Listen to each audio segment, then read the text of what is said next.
Amazon.in पे चल रहा है ग्रेट रिपब्लिक डे सेल। इसमें भारी डिस्काउंट मिल रहा है आपको हर प्रोडक्ट पे, तो इस चीज़ को चेकआउट करना ना भूलिए, लिंक इन द डिस्क्रिप्शन।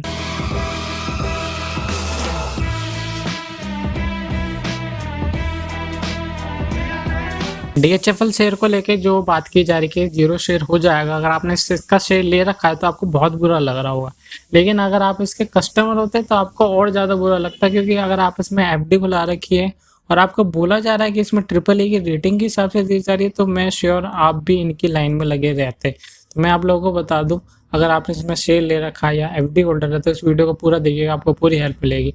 पहले मैं बात करें तो FD होल्डर के लिए, जो कि अभी आया जा रहा है, FD होल्डर्स ने रिजेक्ट कर दिया है कि जो बताया जा रहा है कि इनको 2 लाख रुपए तक की देने की बात की जा रही है, जो कि उसमें भी 25% की बात की जा रही है। अगर आप इसको पूरा पढ़ना चाहते हैं तो डिस्क्रिप्शन में लिंक है, मैं इसका मोटा मोटा आप लोग को सीधा सीधा बता देता हूँ। तो यहाँ पे काफ़ी लोगों ने यहाँ पे जो इन्हें सपोर्ट कर रहे हैं, विनय कुमार मित्तल जी इसको लीड कर रहे हैं चीज़ को, तो यहाँ पे इन्होंने 400+ पेटिशनर्स के साथ में कर रखा है। अगर आप भी एक FD होल्डर है, आप कांटेक्ट करना चाहते हैं तो विनय कुमार मित्तल जी से कांटेक्ट कर सकते हैं, सर्च कर सकते हैं गूगल पे, आपको मिल जाएंगे ये। सेकंड चीज़ मैं बता दूं, यहाँ पे जो बात की जा रही है कि 2 लाख रुपए तक की बात करने की बात की जा रही है, लेकिन इनका कहना है कि हमें 25% नहीं, हमें 100% चाहिए, और जो इंटरेस्ट है वो भी ड्यू है वो भी देना चाहिए। इनकी बात भी वाजिब है, क्योंकि इनसे बोला गया था कि इन्हें AAA की रेटिंग के हिसाब से दिया जाएगा पैसा, लेकिन उस हिसाब से नहीं मिल रहा है, क्योंकि AAA की रेटिंग का मतलब ये हो जाता है कि बहुत कम रिस्क होना और यहाँ पे पैसा गंवाना बहुत ही कम। तो इसमें बहुत ज़्यादा कम रिस्क की बात हो जाती है जब AAA रेटिंग आप देखते हैं, लेकिन यहाँ पे बिल्कुल ही उल्टा हुआ है, यहाँ पे पूरा पैसा गंवाया गया है। और जो इसके पिरामिल जो आए हैं, इन्होंने अपना जो कहा है कि हम इतना देंगे जो डिपॉजिटर को, उन्हें तो अपना फिक्स करके क्रेडिटर कमेटी के साथ में सब कुछ कर लिया सेटल, लेकिन यहाँ पे जो FD होल्डर्स को उनका पैसा नहीं मिल रहा, तो वो काफ़ी ज़्यादा ख़राब वाली बात हो जाती है। अब अगर आप FD होल्डर हैं तो मैं तो यही कहूँगा कि आप इनके साथ में मिलके आप अपना कांटेक्ट कर लीजिए, 400+ पेटिशनर हैं, आप भी इनके साथ जुड़ के एक अच्छी कम्युनिटी बना लीजिए, जिससे कि आपका पैसा रिकवर होने में ज़्यादा जल्दी हो सके। इन्होंने साफ कहा है 50,000 FD holder who deposit are up to 2 lakh, जिन्होंने 2 लाख रुपए तक जमा किए हैं उनका तो ठीक है। The amount involve for the remaining 27,000 FD holders, जिन्होंने 1400 करोड़ के आसपास में दे रखे, उनको तुम कैसे सेटल कर रहे हो यार 2 लाख में? तो उनका पहले 100% पैसा तो दो ही दो, और साथ में और जो what ever interest is due वो भी पेमेंट करनी पड़ेगी आपको। तो यहाँ पे कंसर्न ये आता है कि इन्होंने कहा है कि we are going to the file another petition, दूसरी पिटिशन डालेंगे, जिसमें उन्होंने कहा है कि यहाँ पे नेशनल हाउसिंग बैंक, RBI और DHFL are closing their eyes wilfully, मतलब वो कह रहे हैं कि भैया ये तो हमें सटकाने की कोशिश कर रही है सीधा सीधा, और ये कितना बड़ा स्कैम चल रहा है ये। तो देखिए, मैं तो ये कहना चाहूँगा, अगर किसी ने पैसा जमा कर रखा है, उनका जितना पैसा उतना तो जमा करके दो। और जो अगर RBI भी इसमें सपोर्ट नहीं करेगी, क्योंकि RBI के थ्रू ही होता है लाइसेंस प्रोवाइडिंग और ये सारी चीज़ें, मनी मैनेजमेंट, तो यहाँ पे RBI को भी थोड़ा रोल देना चाहिए। अपने इतना वो कमाती है साल टू साल, अगर RBI अगर लिस्ट हो गई शेयर मार्केट में, मैं तो पूरे उसके जितने भी हो गए पब्लिकली शेयर लेने के लिए टूट पड़ूंगा। लेकिन RBI को भी सोचना चाहिए यार, इसके पास इतना पैसा है, तो यहाँ पे जो इस इकोनॉमी पे या फिर इतने फंडामेंटल पे डिपेंड रहती है, जो मनी का जो इन्होंने इकोसिस्टम बना रखा है, तो RBI को थोड़ा सा आके एक ब्रेव पर्सन आके इन लोगों की रक्षा जरूर करनी चाहिए। किस वजह से करनी चाहिए? देखिए, आपके पास इतना पैसा आता है, आपको हर चीज़ की मूवमेंट होती है, ये नहीं कि आप शेयर मार्केट से भी पैसा नहीं कमाते, आपको सारी चीज़ की नॉलेज रहती है, उस हिसाब से आप रेपो रेट, आप कभी आपका लॉस तो होता ही नहीं है। तो कम से कम इन लोगों का थोड़ा जो ये भरोसा करते हैं हमारे यहाँ पे बैंकिंग सेक्टर पे कर लीजिए, पूरी इकोनॉमी पे करते हैं, तो RBI को थोड़ा सा रोल करनी चाहिए। जब आप गवर्नमेंट को पैसा दे सकते हो, तो आपको तो जिनसे आपने कमाया है, जिनकी वजह से आप इन्हें टैक्स पे करते हैं, आप उनकी सैलरी उठाते हैं, कम से कम आप लोगों को तो यहाँ पे पैसा तो थोड़ा बहुत दे देना चाहिए। मतलब कितना होगा यार, यहाँ पे जैसे कि बताया जा रहा है कि 1400 करोड़ के आसपास है, आपके लिए कुछ नहीं है, मतलब 0.1% के आसपास होगा, अगर आपकी पूरी ईयरली की कमाई की बात कर ली जाए। भी हो गया, पॉलिटिशियन हो गए, इनको थोड़ा सा ध्यान देना चाहिए जनता का, क्योंकि अगर ये पैसे जमा करते हैं और आपको वोट भी करते हैं और सारे अपने टैक्स पे करके आपको सैलरी भी प्रोवाइड करते हैं, तो थोड़ा सा आप लोगों को ध्यान देना चाहिए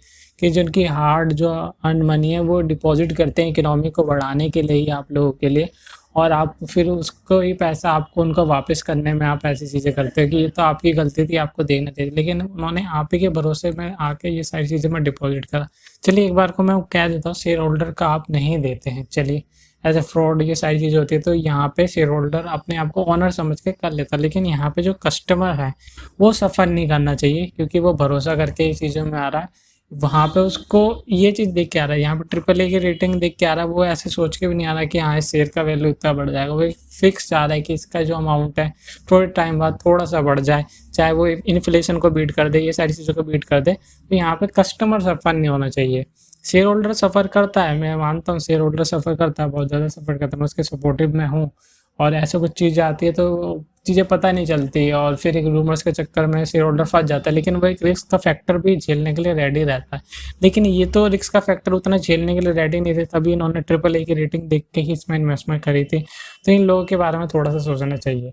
और आरबीआई से मेरी यही उम्मीद है कि अब उनका पैसा वापस करवा दें, ऐसे भी करके थोड़ा बहुत करवा के। तो यहाँ पे सबसे ज़्यादा हेल्प हो जाएगी कस्टमर्स की, जिन्होंने एफडी होल्डर्स बने हुए हैं डीएचएफएल में। गवर्नमेंट को भी ऐसा बिल पास करना चाहिए, जैसे कि ये एफडी होल्डर्स हो गए या एनसीडीएस होल्डर्स हो गए, इंश्योरेंस वाले हो गए, या फिर मैं बात कर लूँ जैसे कि अगर एनबीसी अगर फेल करती है तो वहाँ पे थोड़ा सा आरबीआई का थोड़ा सा रोल आना चाहिए कि हाँ उनको थोड़ा उनका पैसा उनको वापस कर दे। मतलब वो जितना डिपॉजिट करा है या फिर जितना उन्होंने रखा है वहाँ पे, उनको थोड़ा सा एक क्लेम के तौर पे एक बिल निकलना चाहिए। क्योंकि यार क्योंकि कस्टमर जो है, मतलब जो एफडी होल्डर्स है, वो रिवाइवल करते हैं इकोनॉमिक पे, और वो चाहते हैं कि जल्दी जो भी उन्होंने पैसा इन्वेस्ट करा वो एक इन्फ्लेशन को बीट करे और हेल्प कर सके इकोनॉमिक में। तो वो सबसे ज़्यादा इंपॉर्टेंट होता है। आज कर लेता हूँ जो इन्होंने इन्वेस्टमेंट कर रखी है डीएचएफएल शेयर में, मैं आप लोगों को बता देता हूँ कि यहाँ पे मैं एक छोटा सा फॉर्म पढ़ रहा था, तो यहाँ पे इन्होंने बहुत ही तगड़ी चीज़ कही। तो इन्होंने कहा कि यहाँ पे जो सोच रहे हैं जीरो हो जाएगा, ये सारी चीज़ हो जाएगी, वो नहीं होनी चाहिए। और जो लक्ष्मी विलास बैंक के साथ में वो शेयर के साथ में नहीं होगा। चलिए ठीक है, मैं मान लेता हूँ।